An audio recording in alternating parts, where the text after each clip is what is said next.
తీసుకెళ్తాం. ఏదైనా లోపాలు జరిగితే వాటిని ఎత్తి చూపించి ప్రజలకి అనుకూలంగా ప్రభుత్వ నిర్ణయాల్ని మార్చగలిగిన శక్తివంతమైన వ్యవస్థ ఈ మీడియా అనేది. ఆయన గుర్తించుకోకుండా దాన్ని టిష్యూ పేపర్ తో పోలుస్తున్నాడంటే ఆయనకు అసలు ఏ వ్యవస్థ మీద గౌరవం ఉంది?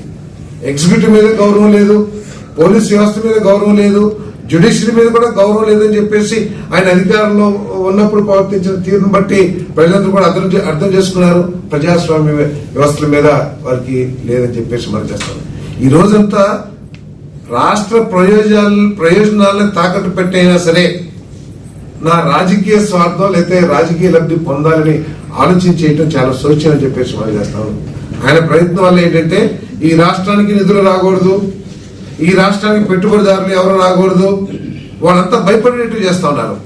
అంటే మేము రాబోతున్నాం 3 సంవత్సరాల్లో, మీరు చూసే 5 సంవత్సరాలు మా పరిపాలన ఎట్లా ఉంటుందో దానికంటే కూడా తీవ్రంగా ఉంటుంది ఈసారి మేము అధికారంలోకి వస్తే అనే భావాన్ని ప్రజల్లోకి లేకపోతే పెట్టుబడిదారుల్లోకి లేదా పారిశ్రామికవేత్తలోకి తీసుకువెళ్లి ఎందుకు లేరా మనకి ఆంధ్రప్రదేశ్ అని చెప్పేసి అటు వెంక చూడకూడదనే విధంగా వాళ్ళు ప్రయత్నం చేయడం చాలా శోచనీయం అని చెప్పేసి మనం చేస్తాను.